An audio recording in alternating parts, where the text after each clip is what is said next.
Welcome to the ChessMate-ink channel. As you progress in chess, knowing how to write moves becomes very important, both for analyzing your own games and for understanding other players' moves. Also, understanding the value of the pieces is one of the core elements of making correct decisions. In this lesson, we will cover two topics. In the chess world, moves are written using a universal system used in every country, algebraic notation. To understand this system clearly, we first need to look at our board. When the board is placed correctly, and for the players starting with white pieces, you will always see the squares on the left or right numbered from 1 to 8, bottom to top. At the bottom, from left to right, you will see the letters A through H. So how do we coordinate the board using these letters and numbers? It's actually very simple. For each square, we first write the letter at the bottom and then the number on the left. This way, we understand the exact coordinate of every square. That part was simple. Now let's see how the pieces are written.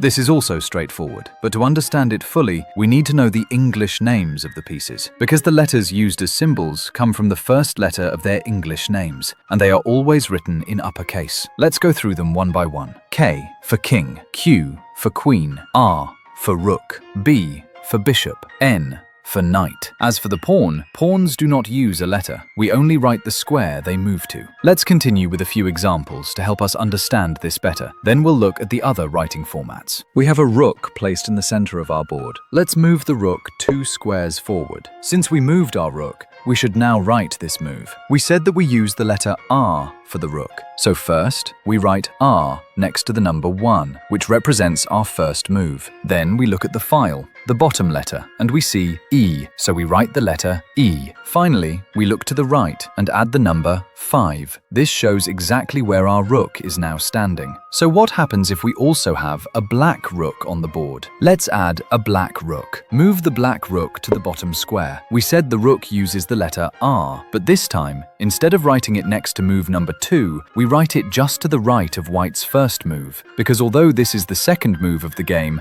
It is black's first move. So we write R for the black rook. under the square it moved to, we see the letter G, so we add that. And finally, we add the number 1. When we look at our move list, we now see that white's rook moved to E5, and then black's rook moved to G1. We can write moves for all pieces in this way. Since pawns don't use a letter, let's look at an example with a pawn as well. Let's clear the board and place a white pawn on its starting square. Move the pawn 2 squares forward. Since pawns use no letter, we only write the coordinate of the square they moved to, E4. Now that we understand this, let's see how captures are written. Captures are shown with the symbol X. Let's add a white rook and a black knight to our board. The rook goes and captures the knight. To write this, we first write R for the rook, then we add the X, and finally the square where the captured piece was standing. In this case, the knight was on D5, so the move becomes R, then X, then D5, meaning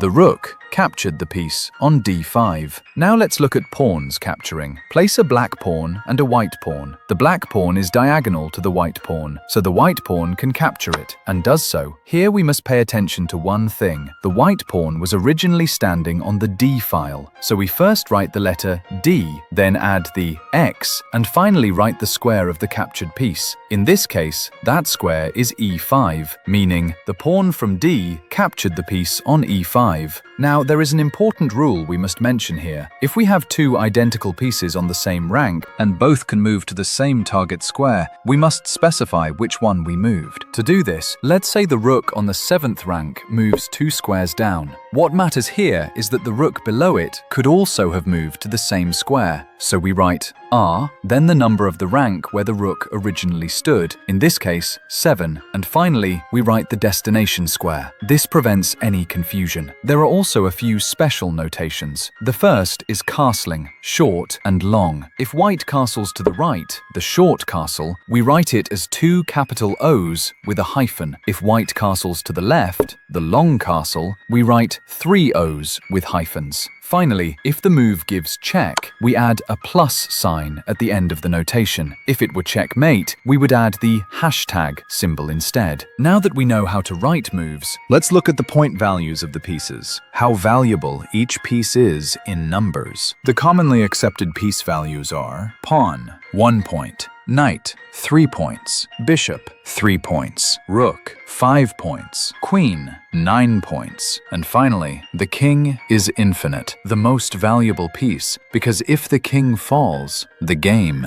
ends. So why are these values important? Because knowing them helps you understand whether a trade is good or bad. For example, a queen traded for 2 rooks is often considered equal, but the value of pieces can change depending on the position. For example, an active knight can be more valuable than a trapped rook. So by understanding these values, you can make better decisions about which piece to sacrifice and when. We've reached the end of today's lesson. In the next lesson, we will look at what absolute beginners must know in chess. Don't forget to continue with the next video and subscribe to improve your chess skills. ChessMate-ink wishes you chess-filled days.